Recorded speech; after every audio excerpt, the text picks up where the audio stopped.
falar hoje na perseverança e também na apostasia. Na apostasia. O que é apostasia? Afastar da fé. Afastar da fé.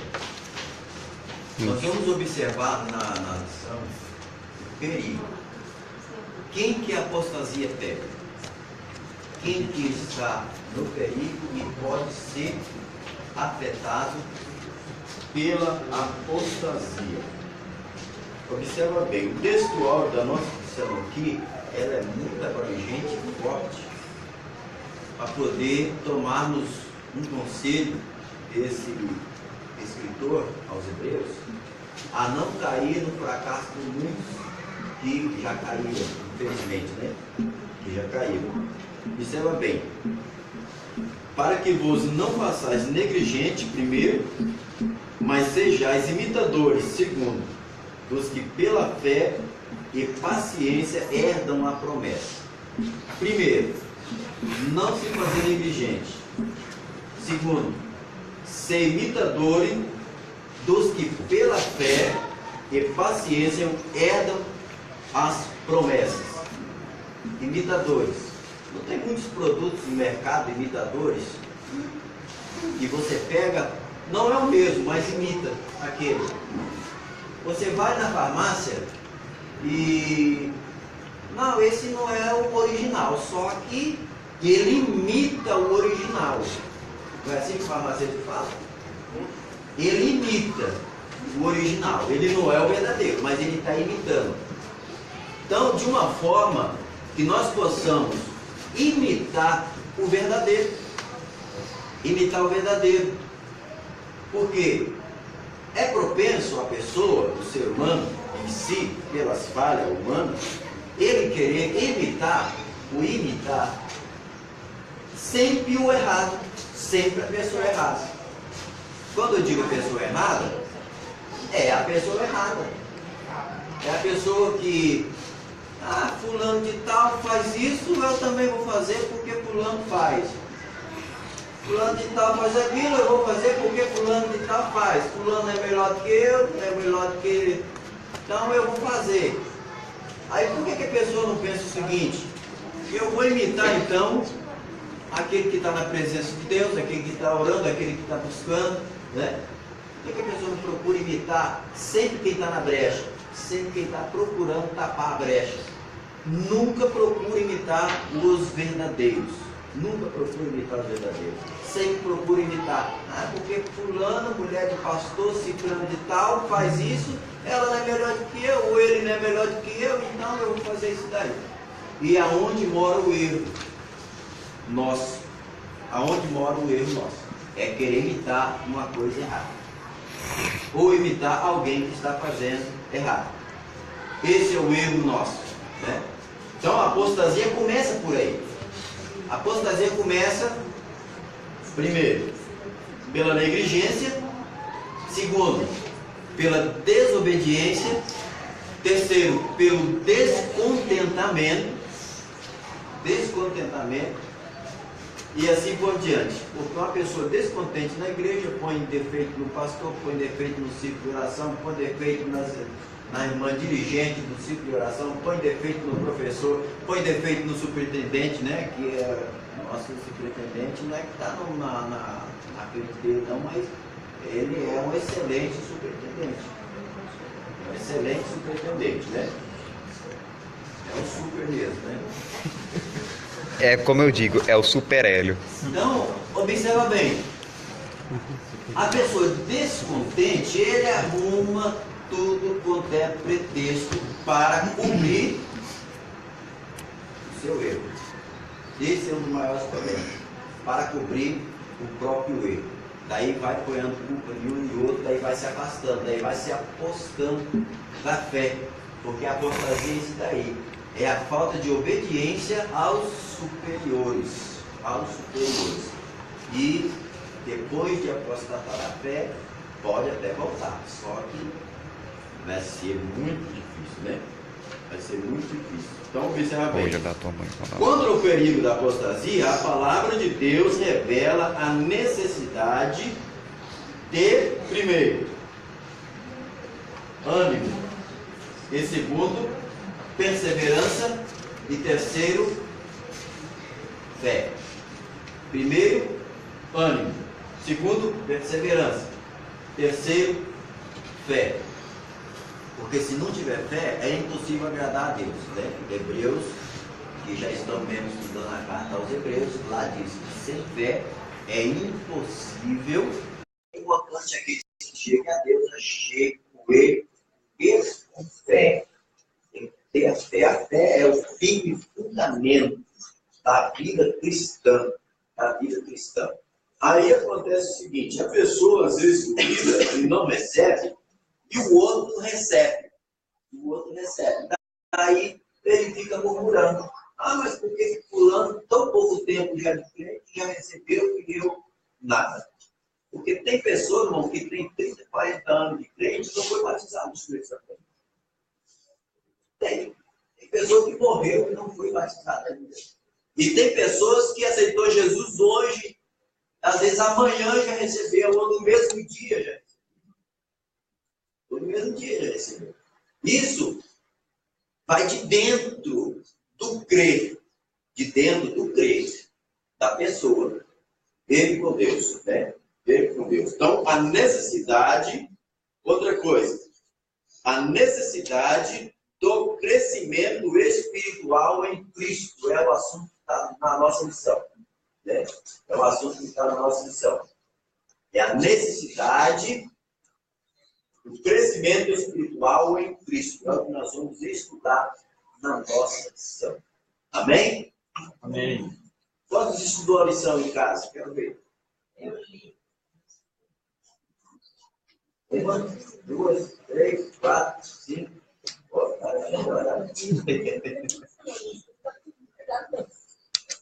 melhorando, né? É para estudar em casa. Estuda em casa a lição, porque você estudando em casa, você me ajuda na escola. Você me ajuda hoje aqui, você estudando em casa. Então vamos lá. Vamos entrar na nossa introdução aqui, porque essa lição tem muita coisa para falar. Então, como é que é lá que você falou dos três? Para anotar aqui com você. Qual três? Ousadia, fé e que outro? Perseverança.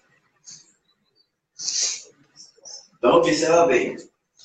Essa lição tem muita coisa para falar e o professor fala demais. Está na hora, nada não concluir a lição. E tem que concluir, quando o professor tem que concluir a lição.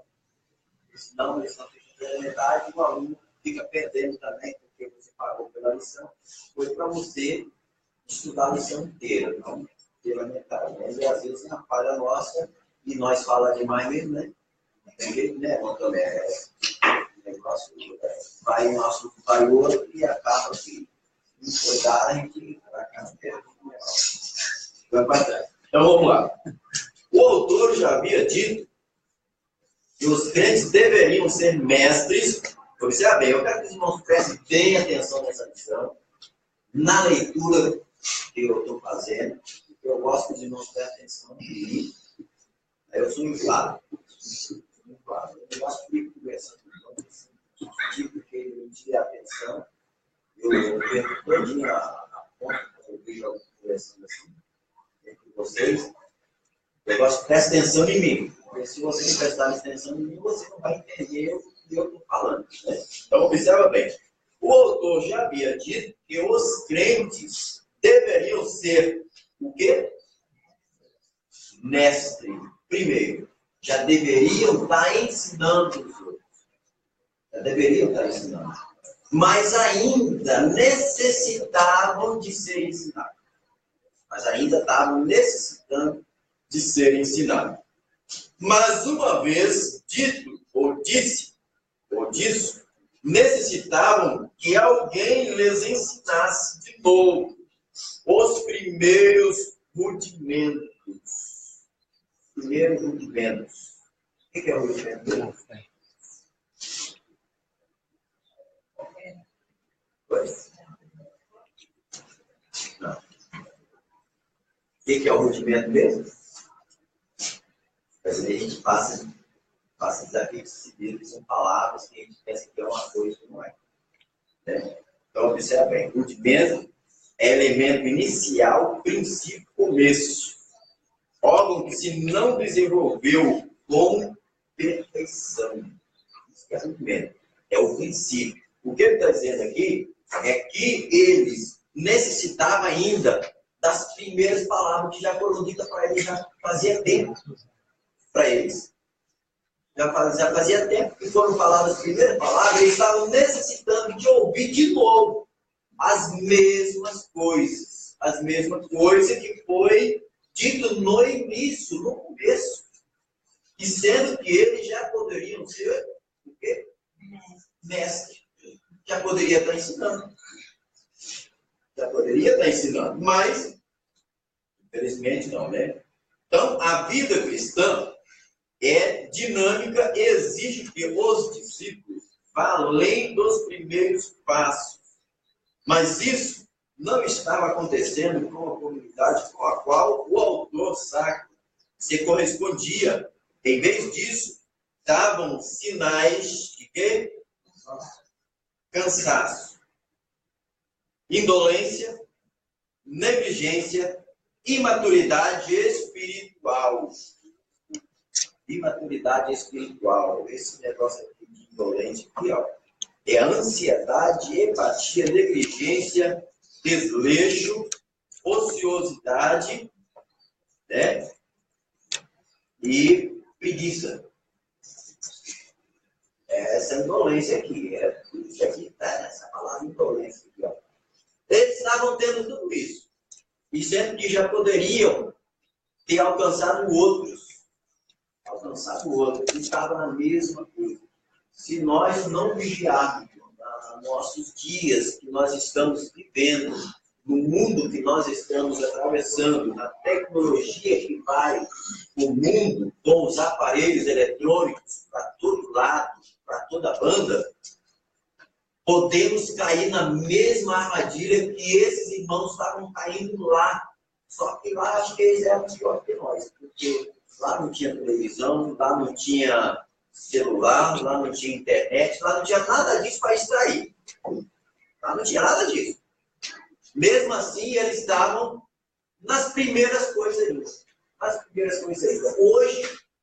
Hoje, às vezes, a pessoa, o cristão, ele se distrai com o celular, com o Facebook, com o WhatsApp, se distrai com televisão, com programações de televisão, porque a televisão é coisa da vida.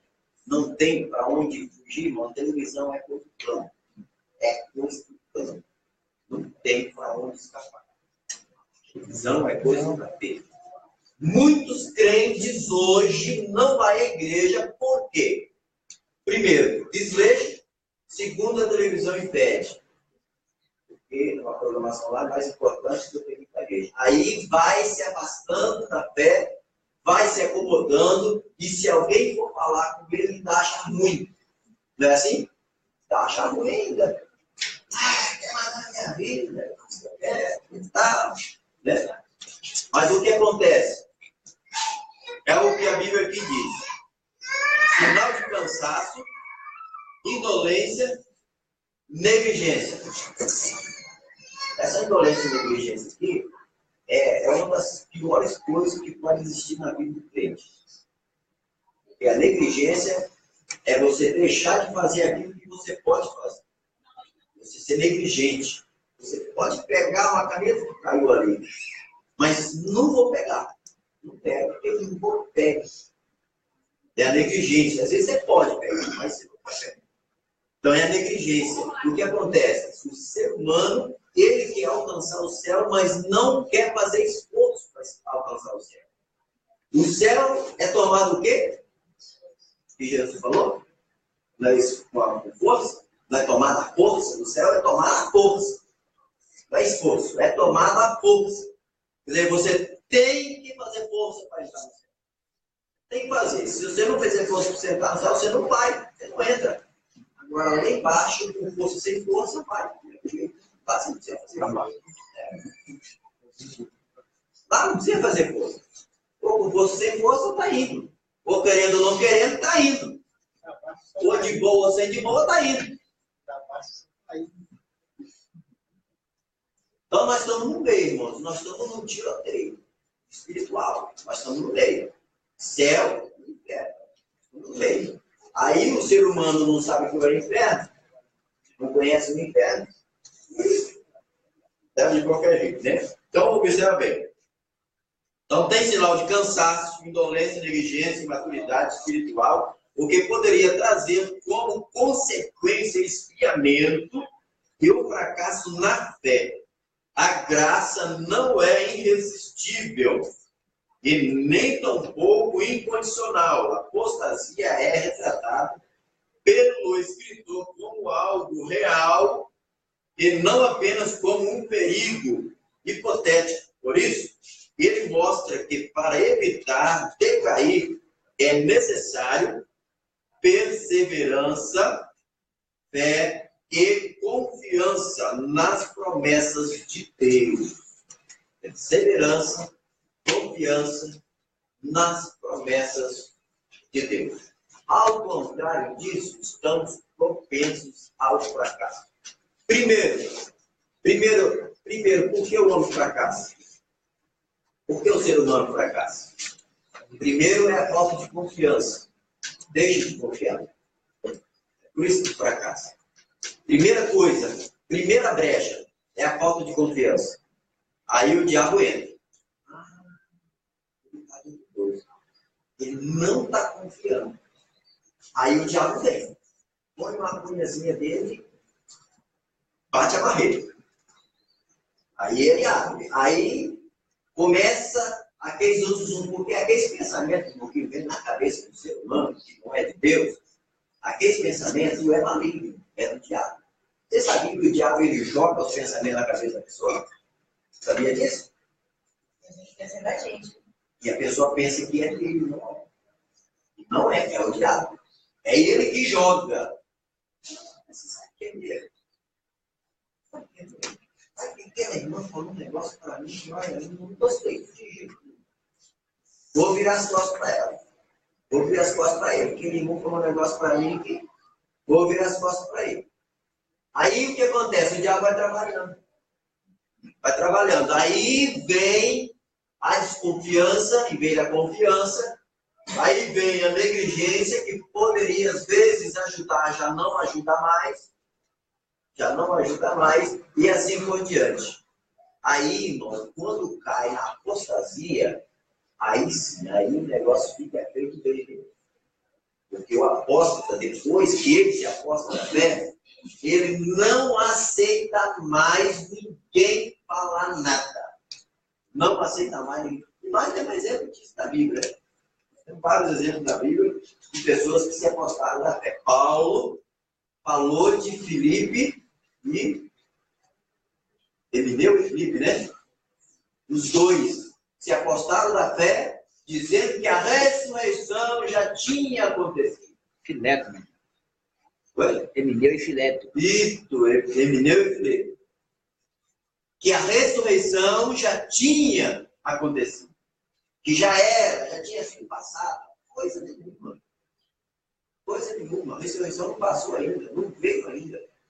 Jesus que ressuscitou para nos dar garantia de vida eterna.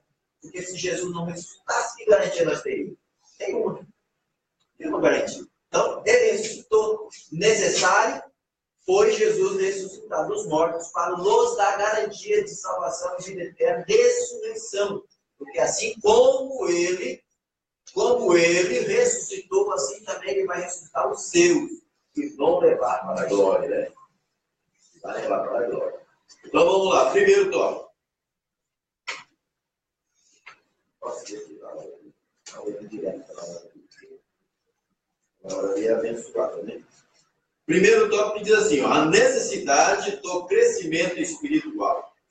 Primeiro ponto diz, indo além dos rudimentos doutrinários sobre arrependimento e fé. Segundo ponto diz, indo além dos rudimentos doutrinários sobre batismo e imposição de mãos. E o terceiro ponto nós temos aqui, ó, indo além dos rudimentos doutrinários sobre a ressurreição e juízo. Isso aqui está relacionado ao primeiro tópico. Se alguém quiser falar alguma coisa, você levanta a mão primeiro, tá? Levanta a mãozinha assim, e daí eu sei que você quer falar. Bota eu, não fala. Não. Mas levanta a mão, e daí dá tempo para mim capaz de falar o que eu estou falando e abre sessão para vocês falar também. Assim, porque quando a pessoa corta a gente assim, dá um gelo assim, sabe? Não é isso, Mantomé? Dá um gelo assim, fica meio barato. Então tem que ser costurado assim. Então vamos lá. Indo além dos rudimentos doutrinários sobre arrependimento e fé. Longe de dizer que a doutrina do arrependimento e da fé não é mais necessária. O autor quer mostrar que ela é importante, sim, mas que constitui o ABC doutrinário da fé cristã. A vida cristã começa com o arrependimento e fé. A vida cristã começa com o quê? Arrependimento e fé. Porque sem arrependimento, irmão, não tem como Jesus salvar ninguém. Sabia que a maior barreira que pode ter do homem com Deus é o próprio homem? É o próprio ser humano? É a maior barreira. Somos nós. Maior barreira. O diabo não é o inimigo número 1 nosso. Quem pensava assim está errado. Não é. O inimigo número 1 nosso, sabe quem é? Nós mesmos. Nós mesmos. É nós mesmos que somos os inimigos número 1. Nós imponhamos os limites de Deus na nossa vida. Nós imponhamos. Porque tem pessoa que Deus ora, Deus cura, Deus levanta, Deus faz aquilo. Tem pessoa que às vezes se bate, esperneia e soa e quase desfalece e nada acontece. É o limite. É o limite que nós ponhamos.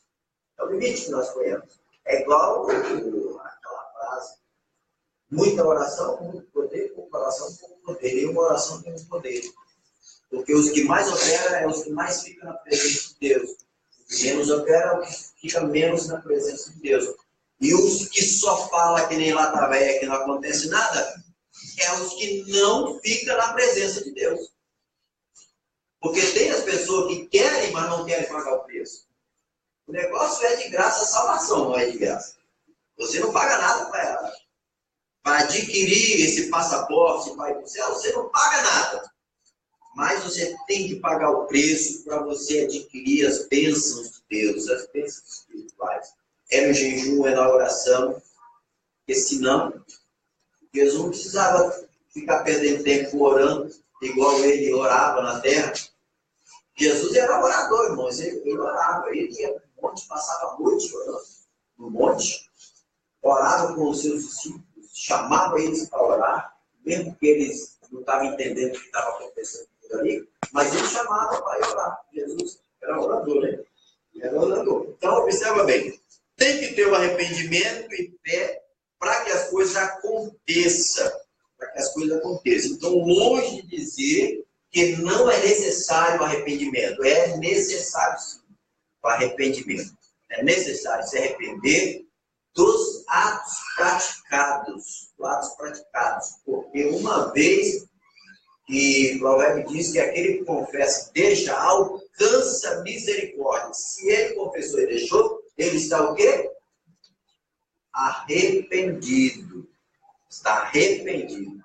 E uma vez arrependido, amolece o coração de Deus. Eis aí a questão. Eis aí a questão. Amolece o coração de Deus e Deus derrama a bênção sobre ele. Por que Deus abate o exaltado, não, na pessoa que tem um coração altivo? Porque Deus não aceita. Deus não aceita. De jeito nenhum. Deus não aceita. Então, indo além dos rudimentos doutrinários, é necessário o arrependimento. Aí entra a questão: por que às vezes a pessoa se afasta de Deus e entra a apostasia na vida dele? É o caminho do arrependimento. Fez a coisa errada, aí quero citar um negócio aqui.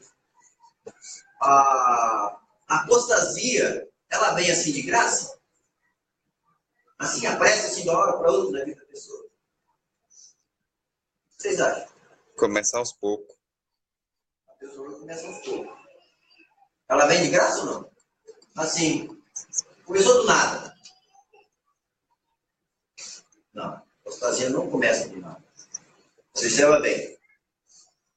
Sabe o que eu achei? Ó? É importante notar a diferença entre a apostasia e o que poderia ser descrito como queda no erro. Porque todos que se apostatam têm o erro. Você pode notar. Todos que se apostatam aí começam a se distanciar, praticou o erro. Não vem de graça. Não vem. Então observa bem. A ignorância pode levar ao erro. Pessoas são ignorantes. Não existe crente ignorante? Muito. É o que mais tem no nosso meio, é crente ignorante. Falou uma coisa e pá! Ah, o pezinho, a patinha virou para trás. Tem crente terrível. Tem crente que não mexe comigo não, porque meu dedo não é crente, meu braço não é crente. Aí isso vem contando, porque aí a Bíblia diz que um abismo puxa o outro, né? Assim, olha, o abismo puxa o outro. É uma coisa levando a outra. Entendeu? Uma coisa levando a outra. Então, observe bem. A ignorância pode levar ao erro, ou um cristão pode ser, de repente, perceber que você tem caído na armadilha de Satanás. Então, a apostasia, como o ato de um cristão que consiste, ou consciente, e deliberadamente,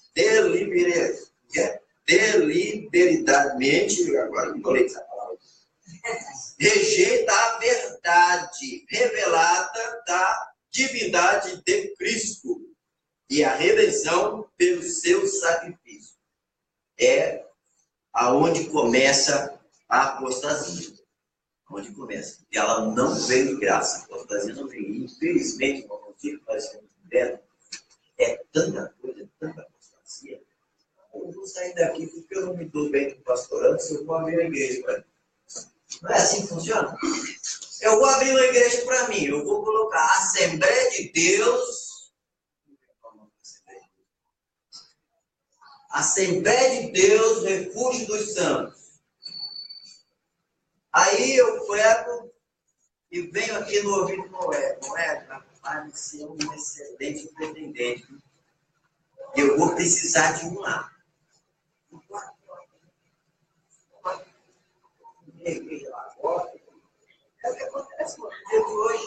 Tantas igrejas religiosas que se levantam assim do nada, assim, sem fundamento, sem alicerce, nada. E diz que está servindo a Deus, né? Dizem que está servindo a Deus. Dizem que está indo para o céu, mas não está. Porque observa bem, se eu não me dou bem com o pastorando, se não posso viver aqui no meio dele, e há uma igreja para mim, como que eu vou entrar no céu? Primeiro Deus está vendo que eu não me dou com ele. Não vou para o jeito dele. Primeiro Deus está vendo que eu não consigo viver unido. Unido. Salmo 133 é o quê? Vamos suave que os irmãos vivam em união. União. Agora, se eu não der certo filiar uma igreja ali, é porque eu não estou em comunhão, não estou em união com ele. Aí o que acontece? Deus vai operar nessa igreja? Pode até operar pela palavra, mas os fundadores não têm nada de Deus. Não tem nada de Deus. É assim que acontece. Tem tantos e muitos e milhões de igrejas que vai se desligando, assim, sabe, com inveja, com rancor, com raiva, um do outro, assim, e vai por aí, né? Só que não é de Deus, não. Eu não é ideia. Eu nasci na Assembleia de Deus, vou morrer aqui. Esse negócio de nascer aqui para outra igreja, isso não funciona. Estava meio fora da igreja, alguém ligou. Ah, tem que fazer uma visita pra você. O que você acha? Eu falei, eu acho que deve te deixar isso quieto. Eu acho que deve deixar isso quieto. Vamos instalar quem não conhece. Eu sou bem parado, mas eu sou conhecedor, eu conheço. Então não vamos misturar as coisas. Não vamos misturar as coisas. Vamos deixar isso quieto. Vai ser melhor assim. Tá? Você não quer? Não quero não.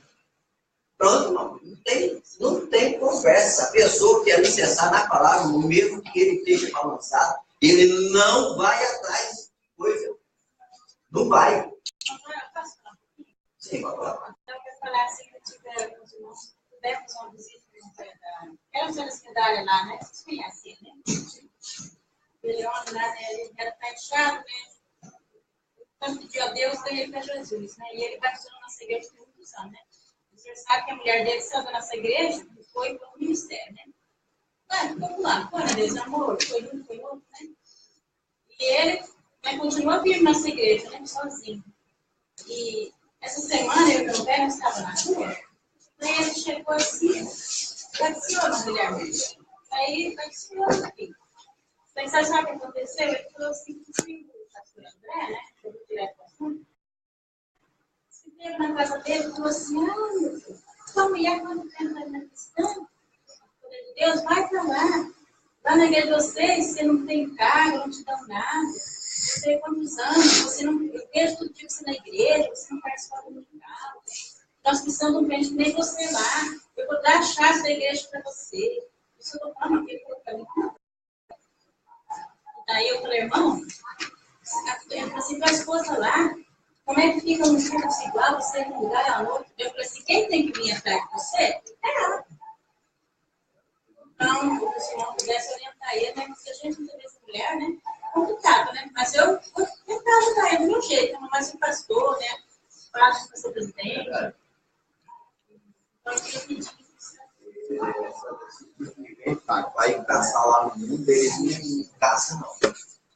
Mas para tentar roubar a crente dele, eles são peritos nisso, né? Aí no céu, vai dizer que não entra lá, não. Aí complica, né? Vai lá tomar pescar, vai tomar para vir pescar. Né? Mas tem que tentar pegar quem já está pego, quem já está salvo, para poder fazer confusão na mente da pessoa. Fazer uma visitinha, fazer uma visitinha e fazer uma visita para o pastor André Também. não quero no canto da parede. Dá um garfinho no pescoço. Talvez não passou, não. É nada. Bandido. Bandido de ovelha. Você se abriu comigo. Isso ganha aquário. O bagulho de ovelha. Favor de ovelha. Isso é antigo. Tem fundamento. Quer? Vai lá, no meio da estrada pensando, vai lá. Mas não vai, esperto. É como que se um fazendeiro fosse na fazenda do outro e pegasse tudo os boi do outro. É a mesma coisa. É o mesmo jeito.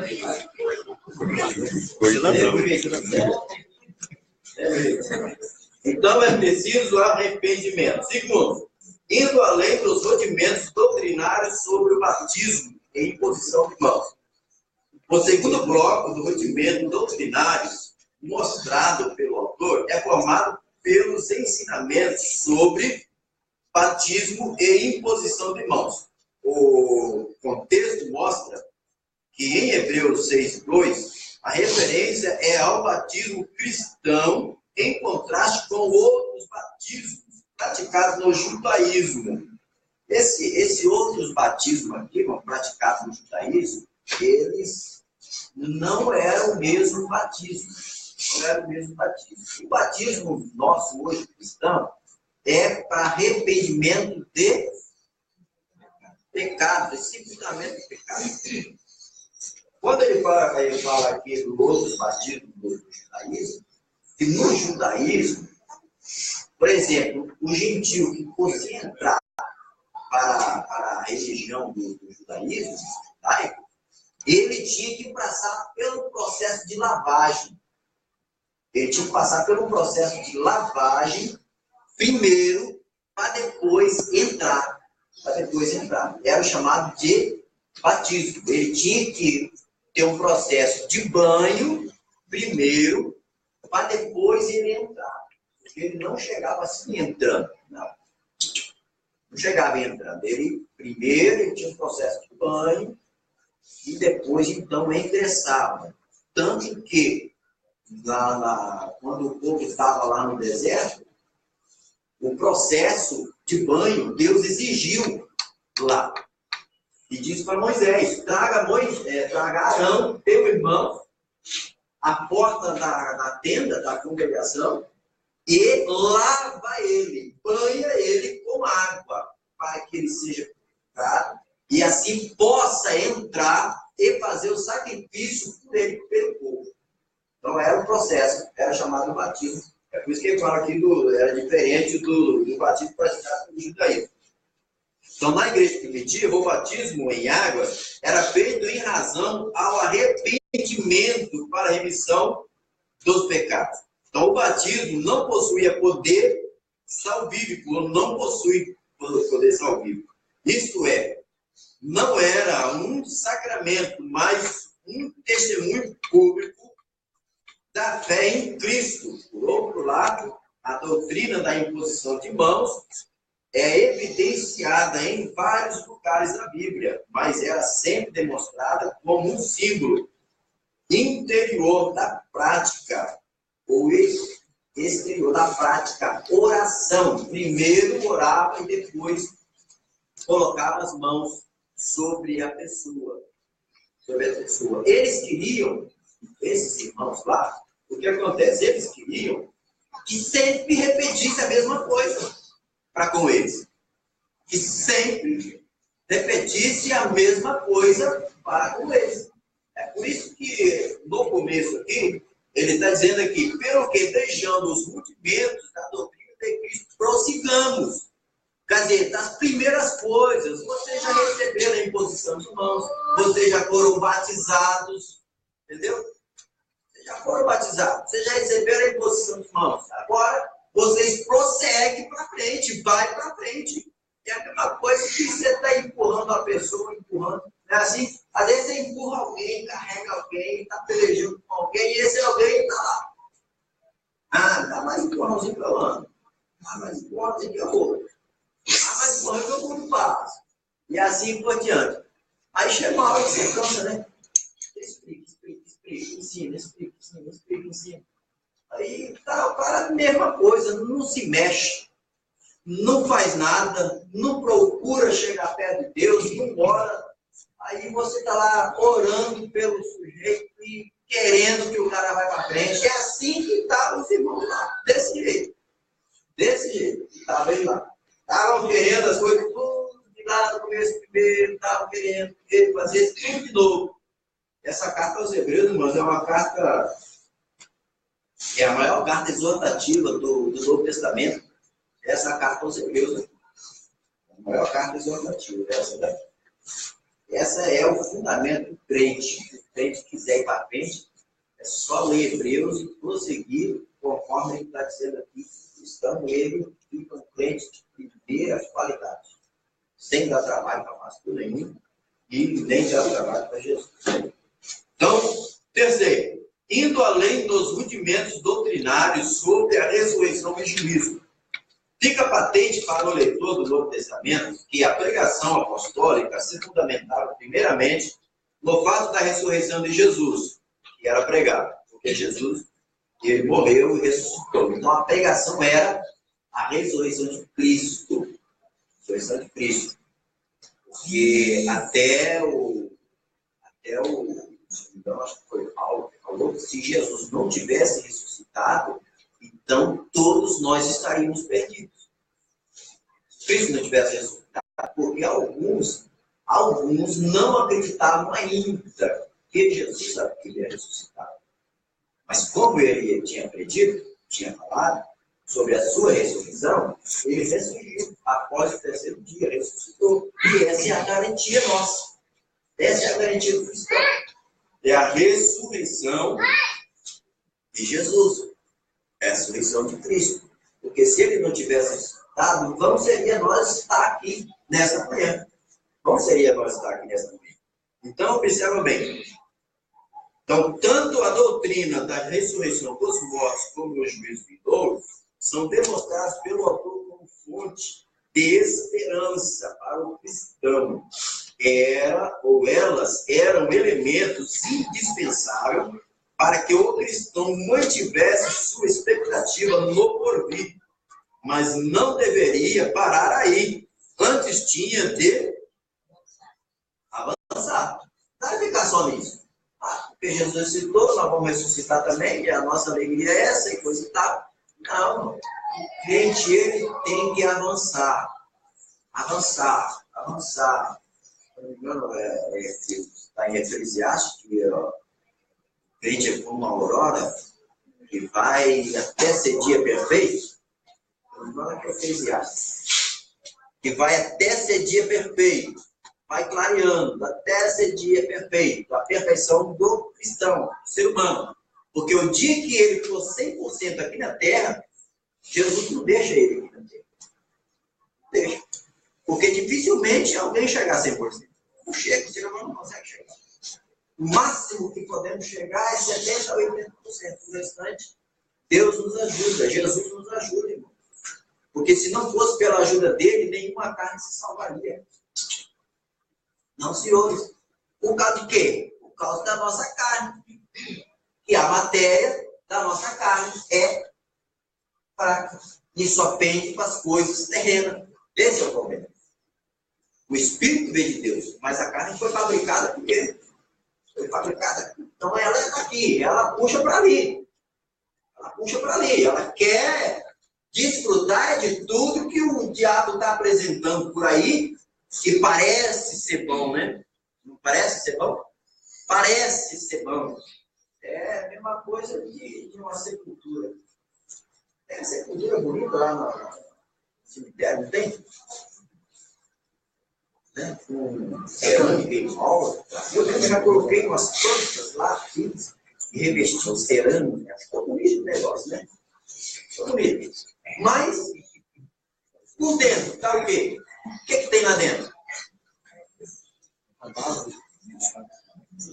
Assim é o diabo. Apresenta os seus pratos.